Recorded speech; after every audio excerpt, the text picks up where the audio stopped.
पिंकी गुलाबों की सौतेली बेटी थी। पिंकी की माँ 1 साल पहले कैंसर की बीमारी की वजह से मर गई थी। अरे ओ, दिन भर बस बैठी रहेगी कि कुछ काम धाम भी करेगी। मुफ्त का खाना खाना है तो कहीं और चली जा। ऐसा हर रोज वह पिंकी को कहती थी। गुलाबों की एक और बेटी थी जिसका नाम चमेली था। वह इतनी सुंदर नहीं थी, वही पिंकी बहुत ही खूबसूरत थी। माँ, मुझे सब काली काली कहते हैं और मुझे बदसूरत भी कहते हैं।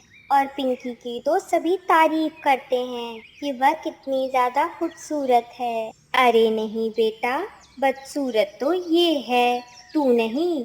बदसूरत ही नहीं, ये तो मनहूस भी है। तू तो जंगल की सबसे खूबसूरत चिड़िया है। यह सब सुनना पिंकी चिड़िया की आदत हो गई थी। मानो उसका दिल पत्थर का हो गया था अपनी सौतेली माँ की बातें सुन सुनकर। तभी वहाँ सोनू, जो कि पिंकी का पापा है, वहाँ आ जाता है। अरे मेरे दोनों बिटिया, कैसी हैं? पिंकी, तुम्हारी पढ़ाई कैसी चल रही है? और चमेली, तुम्हारी परीक्षा का तो रिजल्ट आने वाला था। अजी, ये तो दिन भर पढ़ाई ही करती रहती हैं। इन दोनों से मैं कोई भी काम नहीं करवाती हूँ, खास करके आपकी लाडली पिंकी से। हाँ हाँ गुलाबो, मेरी बिटिया को खूब पढ़ाई करने देना। फिर तुम देखना, मेरी बिटिया आईएएस बन करके दिखाएगी। और जैसे ही सोनू काम पर चला जाता था, वैसे ही गुलाबो चिड़िया का व्यवहार सौतेली माँ जैसा शुरू हो जाता था। एक दिन गुलाबो शॉपिंग के लिए जा रही थी। तभी एक कबूतर उसे आवाज देती है।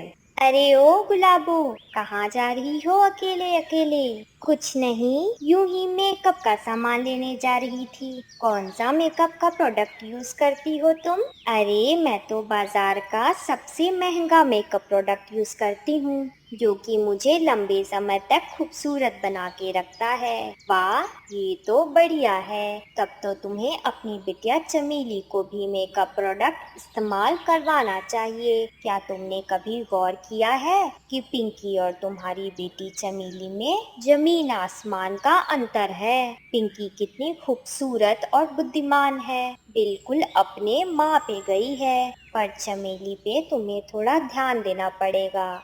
घर जाकर गुलाबो कबूतर की बात सोच सोच कर आग बबूला हो रही थी। उसे न जाने कैसे कैसे ख्याल आ रहे थे। अगर ये मनहूस रहेगी तो मेरी और मेरी बेटी की जिंदगी हराम हो जाएगी। और तो और, जब मेरी बिटिया बड़ी हो जाएगी और उसकी शादी की उम्र हो जाएगी तो उसे कोई भी पसंद नहीं करेगा। सभी के सभी इस मनहूस चिड़िया के ही गुणगान गाते रहेंगे। इसका तो कुछ करना ही पड़ेगा। तभी वह एक योजना बनाती है और अपनी चमेली बिटिया को इस योजना की बात बताती है। पर माँ, अगर पापा को ये सारी बात पता चल गई तो वो हमें छोड़ेंगे नहीं। अरे तू चिंता क्यों करती है? तेरी माँ बहुत होशियार है। अभी तक मैंने जितने भी जुर्म किए हैं उस चिड़िया के साथ, तेरे पिता को तो किसी बात की कानो कान खबर ही नहीं है। और दूसरे दिन ही गुलाबों के प्लान के हिसाब से चमेली पिंकी को बाजार के बहाने बाहर ले जाती है।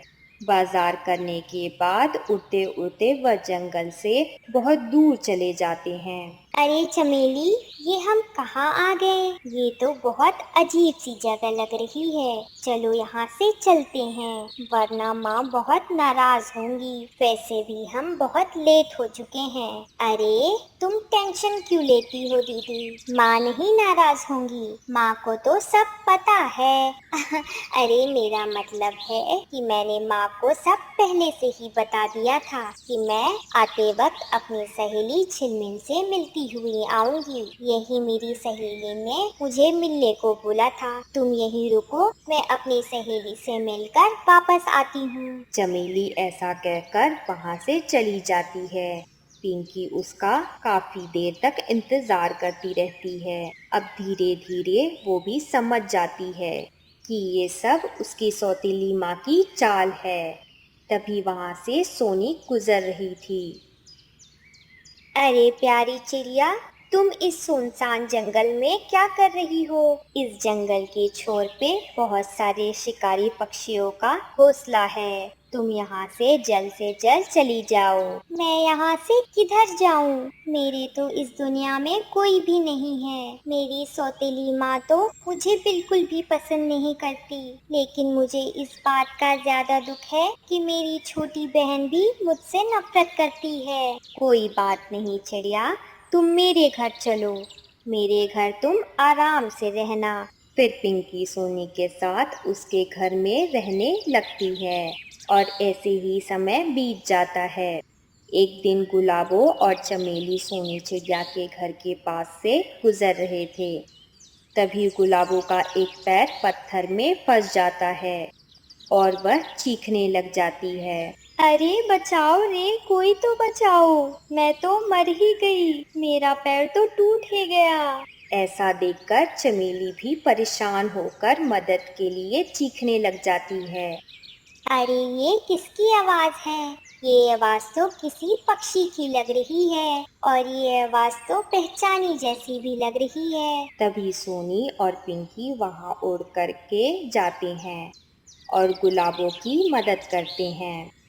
तुम्हारा बहुत बहुत धन्यवाद पिंकी, तुमने तो सगी बेटी से भी बढ़कर काम किया है। तुम्हारे पिता तुम्हारे जाने के बाद काफी बीमार रहने लग गए हैं और हमारे खाने के तो लाले ही पड़ गए हैं। मैं हमेशा तुम्हें मनहूस मनहूस कहती थी, पर मनहूस तो मेरी ये जवान थी। चलो बेटा चलो, घर चलो हमारे साथ। चलो अच्छा है, आपको अपनी गलतियों का एहसास तो हुआ। आपने लक्ष्मी जैसी बेटी को मनहूस मनहूस कहकर उसका कितना दिल दुखाया है। और अब से पिंकी मेरे साथ ही रहेगी और वह कहीं नहीं जाएगी। ऐसा कहकर दोनों चिड़िया वहां से उड़ जाते हैं। तो दोस्तों, हमें ऐसा कोई भी काम नहीं करना चाहिए कि जिसे पछताने के बाद भी कोई लाभ ना हो। आपने यह मुहावरा तो सुना ही होगा कि अब पछताए होत क्या, जब चिड़िया चुग गई खेत।